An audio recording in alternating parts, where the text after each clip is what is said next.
I think we should go ahead and get started. Just a reminder that the session is being recorded. For those of you that didn't have a chance to read the information that was sent out prior to this morning's meeting, I just wanted to share the bio for Matt Jacobs, who's joining us this morning as our guest speaker.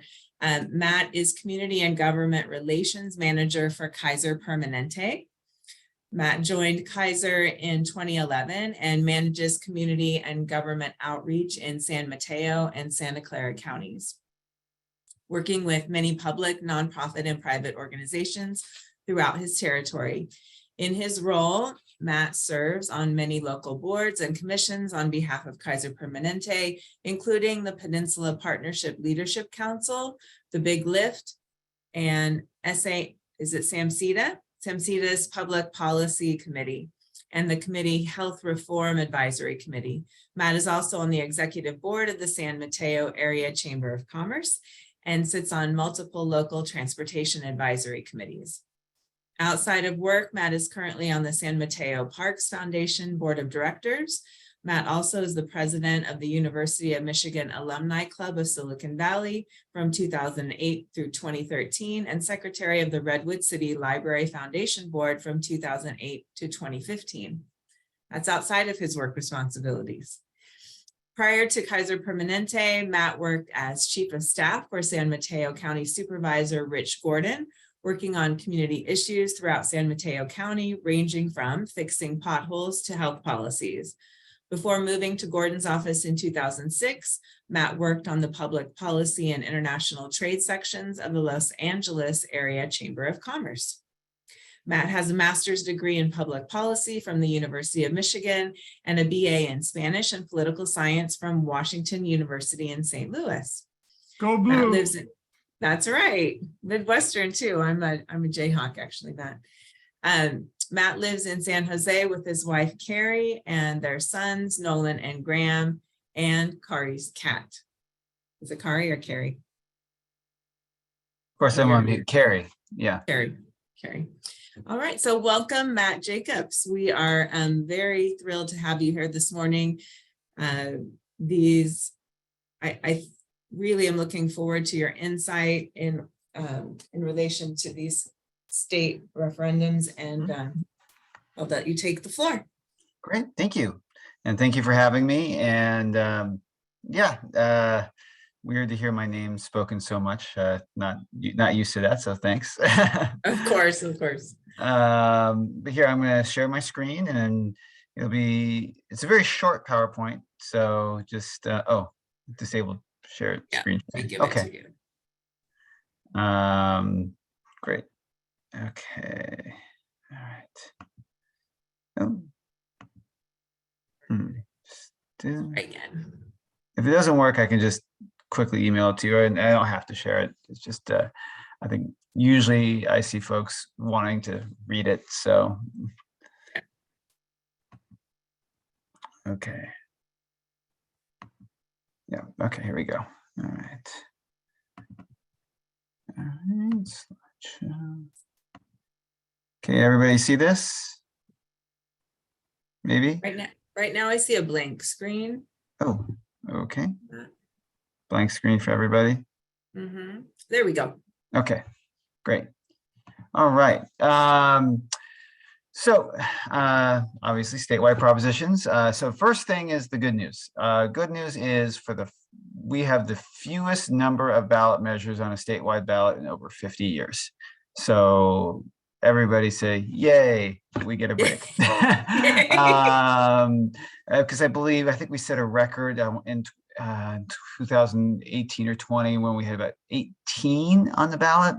So only having 7 statewide ballot measures is, a break. While, most other states have 2 or 3 at the most. So enjoy our break in direct democracy, but at the same time, we still have quite a bit to cover. So I'll start with the first 6. I'm not really going to give any sides whatsoever on this. I'm going to be as straight forward in terms of down the middle as possible. But on the last one, I will put a plug in because Kaiser Permanente has endorsed Proposition 31. So just that's why it's on a separate slide. But for Proposition 1, so I'll just start from the beginning.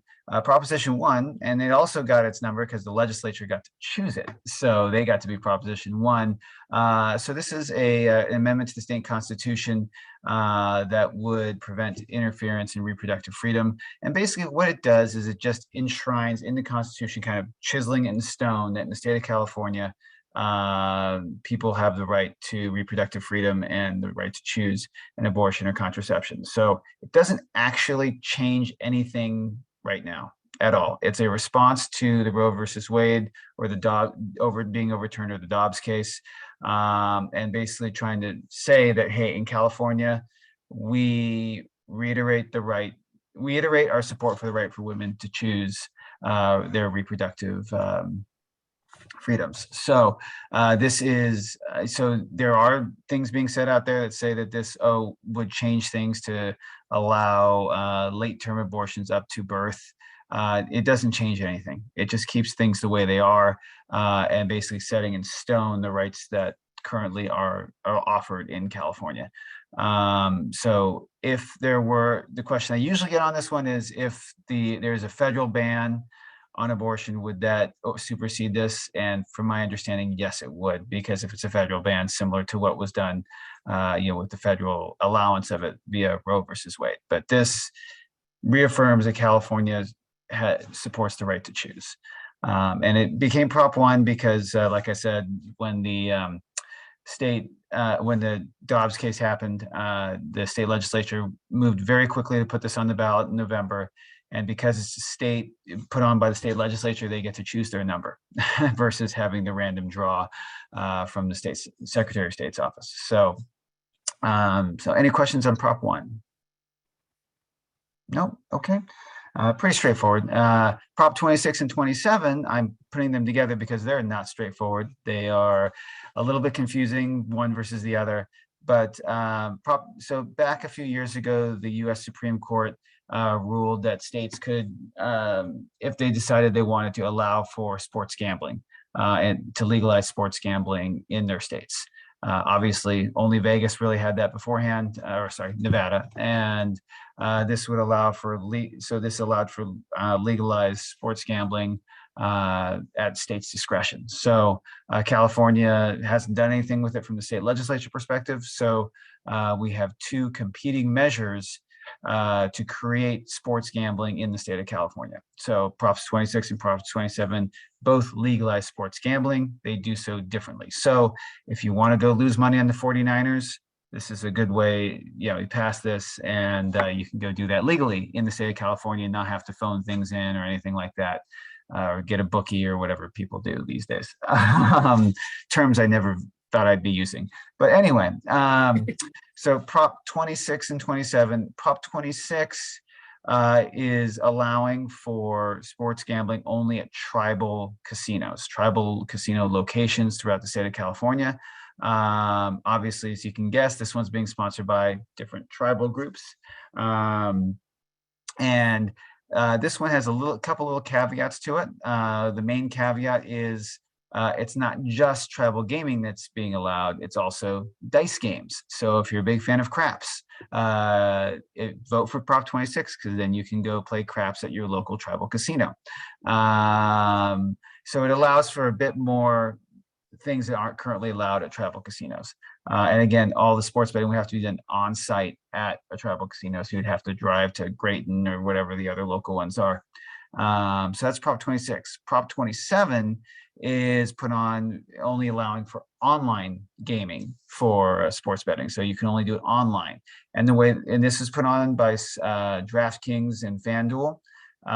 And the way this one's written is a little different because it also says that it can be done online, but only through companies of a certain size. So it kind of creates its own oligopoly. Basically, DraftKings, sorry, did I say Sports Kings before? I apologize. DraftKings and FanDuel would be really the only ones. I think there's a third one I can't remember the name of that would also qualify based on these numbers, but it would basically create an oligopoly for sports betting. And this one, if you watch the commercials, this is the one where they claim that all the tax dollars will go toward fighting homelessness. And there is a caveat in there that says certain percentages of these taxes must go to fighting homelessness, but it doesn't really define what they mean by it. And like, what is that? Mental health? Is that building housings? Is that building shelters? There's no real description. It just says it has to go towards fighting homelessness, but it's a percentage of the tax dollars. Both of these would raise quite a bit of tax revenue for the state. Prop 26 would put it all into the general fund, while Prop 27 does set aside that bit. But again, it's not set aside like for building shelters or building permanent housing or mental health services. It's just kind of homelessness. So, and it's not the whole 100%. I think it's a much smaller number. So that's kind of the details behind that. Are there any questions on these two? I know they're a little confusing because they're so similar, but 26 is tribal gaming and dice games, and Prop 27 is online gaming and specific dollars towards homelessness. I saw a question. Hi, Matt, I have a question. Yeah, please. What happens if both were to pass? My understanding is if both pass, the one with the higher percentage of votes would be the one that goes into law, because they both say the other one can't do it. If that makes sense. So you can't have a law that says only tribal gaming and then have a law that says only sports gambling or only online betting, because they would cancel each other out. So my understanding is the one with the most votes would be the one that would pass. But my understanding in my recent look at polling is both of them aren't doing very well. I believe 26 has a better chance of passing than 27 based on what I've seen. But that doesn't mean anything, because I think most people have no clue what these things are. So yeah, they haven't done their research yet before they voted when they were polled. Great question. Any other questions? Yep. Kimberly? I have two. There was an ad that I had heard that I thought was confusing. It was referencing something along the lines of small tribes do not benefit from the proposition only large tribes, and so vote against it. I think for that reason is for 26 or 27. I think it was 26, and it was about like distribution of funds, maybe related to. Yeah, so my understanding is it has to do with this. There is a size limit when it comes to the tribal gaming. It's not all tribal casinos would qualify, but I think there is a size portion to it. Prop 27, actually, there is a deal, kind of behind the scenes deal between FanDuel and DraftKings and certain larger tribes, where that there will be some backfill benefit to some of the tribes, but it's only a very few number. Prop 26 is a much larger percentage of the tribes are able to take part in this. And what is the threshold for these propositions passing? 50 plus one. Yeah, there's no change to the state constitution, so it's 50 plus one. Okay. All right. One more question from Priscilla. Oh, sorry, Priscilla. I only see like 4 people, so I apologize. That's okay. I do have a question. So with both of these props, 26 and 27, it looks like there will be an increase in taxes, of course. What is the difference between each one with the increase in taxes, property taxes or taxes in general? Oh, so the increase in taxes on these is if you win gambling revenues, you have to pay taxes on your gambling revenues. So the tax dollars would be from those who gamble. So there wouldn't be an increase in tax dollars from property tax. I mean, I guess you could theoretically say there'd be an increase in property tax dollars more for the tribal gaming, because maybe that property value goes up. But I also think they're probably not paying state property taxes because they're on reservation land. So I mean, I guess you could see like things nearby, maybe their property tax, the property values might go up, but there's really no change to property taxes. Mostly the tax revenues are from the gambling. So as individuals, we would not get an increase in taxes from the state. No. There'd be an increase in tax revenue toward the state from people who gamble. So those who, and from the casinos themselves, but from from you or I who don't, let's just say you and I don't do sports betting, we would not see any difference in our taxes. And is Thank there, you. Mhm. as a follow-up then, is there a market difference in the revenues that the state receives between 26 and 27? They haven't said specifically. There's guesses. I mean, I would say that probably due to convenience, the state probably would get more out of the online gaming one versus the travel gaming. But then there's the whole other side of it is, okay, if it's that much more convenient, what are the downsides to a lot more people doing, sports betting? So there's two sides to that. Okay, great questions. So Prop 28 is an initiative to set aside a portion of state money each year to fund arts and music education in K through 12 public schools. So this was put on the ballot by a former Los Angeles superintendent who was really seeing no money towards arts and music education in the district. And so this sets aside a certain percentage of the education funds. So this does not raise taxes. It's mostly set aside, but it sets aside what would be about $1 billion a year of the education funds to go toward arts and music that otherwise might not have. So it just says this is how we think, this is how we want to spend our money. We want more money to go to arts and music education specifically in our schools. So that you should not see any difference in your tax revenue, or sorry, your tax bill. The only thing I could theoretically see is down road, certain school districts may realize that, okay, since this certain chunk of money is going to arts and education versus science curriculum, we need to backfill, and you might see more local initiatives for property tax, people taxing themselves to pay for schools. But that's the only way I could see it leading to an increase in taxes at this point. But this is, so this would set that aside in perpetuity. Okay. Likely is this one to get passed? This one's polling really well. Yeah, this one's polling really well. One thing I've kind of learned over the years, if it's a statewide ballot measure that sounds like it makes education better and is not a direct tax, it usually passes. I've seen that quite a bit. Okay, all right, Prop 29. Who remembers dialysis clinics from 2018 and 2020? So we're back doing the same thing again. This time, because of Prop 26 and Prop 27 setting all records for state ballot measures in terms of cost, in terms of how much money is being spent on it.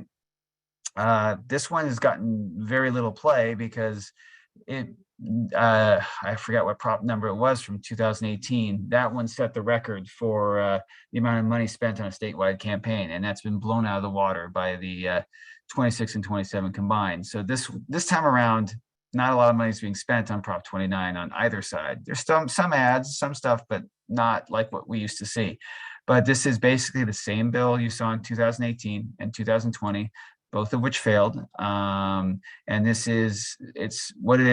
a bill sponsored by SEIU UHW to increase regulation of kidney dialysis clinics, specifically requiring a physician to be on site and creating certain staffing levels for nurses on site and techs on site. So what it does is it creates more staff in each of the dialysis clinics across the state of California. And this failed twice before. And what this came from is a dispute between the dialysis clinics and the SEIU UHW union. They've had disputes over the last few years, and one of the tactics that SEIU has done is they threaten to put things on the ballot if they don't get what they want in negotiation. And that's how we've ended up here for the third straight time. So I'm happy to answer specifics on that, but that's really generally what's going on. And basically this comes down to how you feel on dialysis clinics. Do you think there should be more throughput, more people getting through, or do you think there should be more staffing? Any questions on that? Okay. Okay, so now Prop 30 is probably the most controversial of the ballot measures, mostly because it's actually split the Democratic Party, which doesn't typically happen for a tax on the rich. So this one is an initiative. It's the in terms of the yes on 30 is pretty much funded by Lyft, and it creates a 1.75% tax on Californians making more than $2 million a year to fund rebates to buy electric cars and enhance the vehicle charging infrastructure across the state.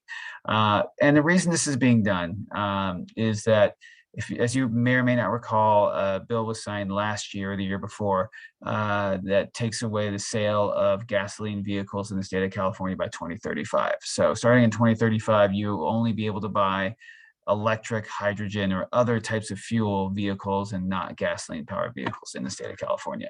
So why Lyft is supporting this so much is that, well, if you look at the typical Lyft driver, you're talking about someone who's low to moderate income, probably using a decently new, but probably a little bit older car, and will need to buy a new car by 2035 to have an electric car. This is a way to help fund those people who may be Lyft drivers to get a different type of to get their electric vehicle versus having Lyft pay them for it.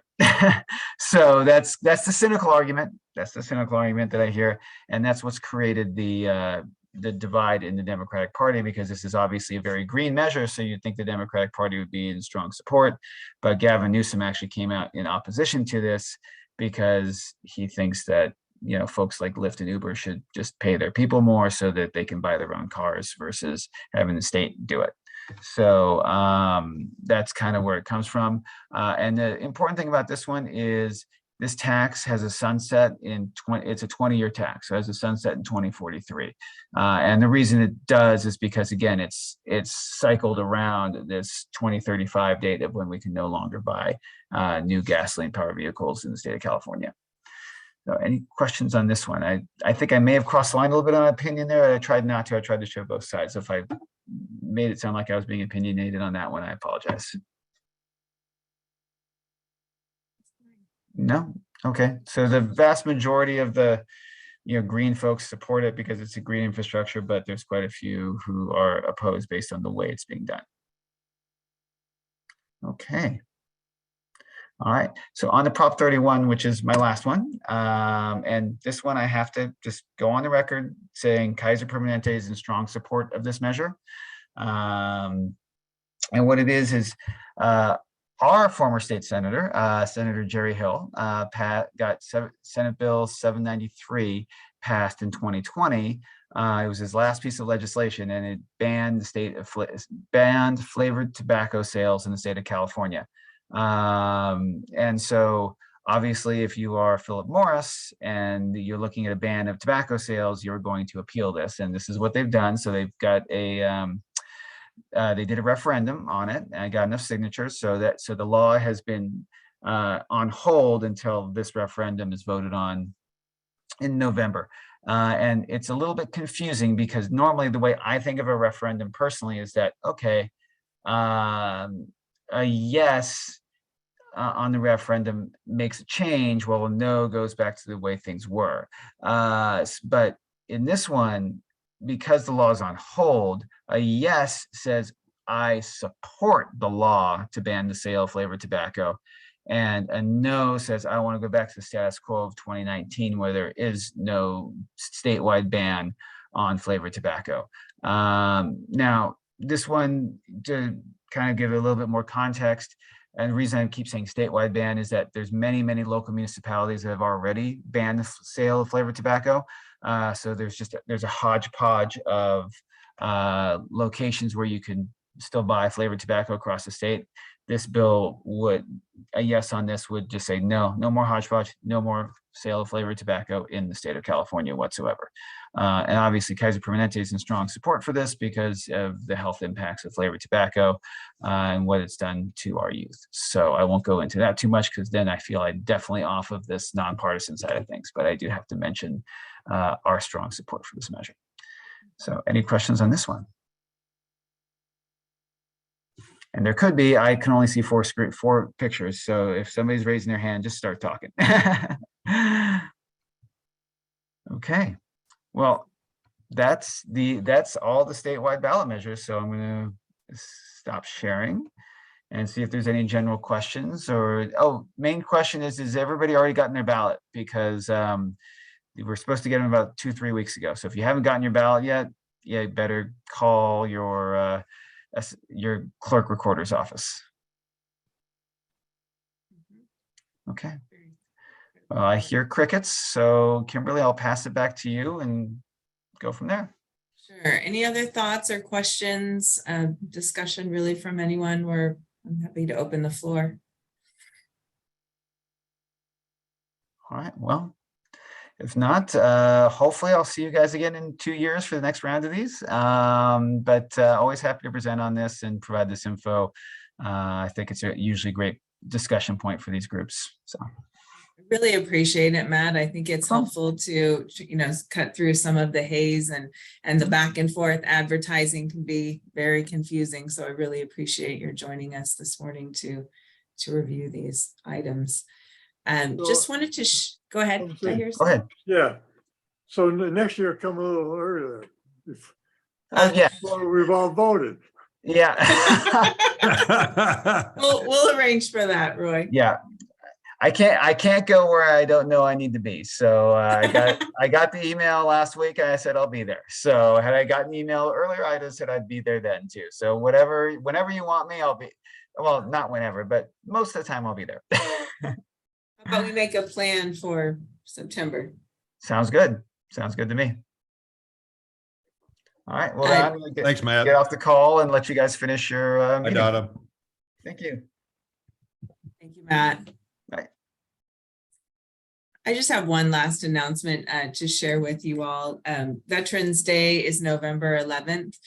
We'll be co-hosting an event at Veterans Plaza in Los Altos. It's an event that was held last year, co-hosted by the city of Los Altos, the town of Los Altos Hills, the Chamber, Rotary Club, and the Los Altos Town Crier. So 2 p.m. that day, we'll have music, speakers, just a really lovely event to honor our veterans and their service to our country. So you'll see more publicity out about that, but would encourage you to come and join us on that day. It's time well Details spent. will be in the town crier. Yes, but 2 p.m. at Veterans Plaza. So, Thanks, Kim. all right. Any other items to share? Okay. If not, go enjoy your day. Thank you for coming, and let me know if there's anything I can do to help support you. All right. Take care. Bye-bye.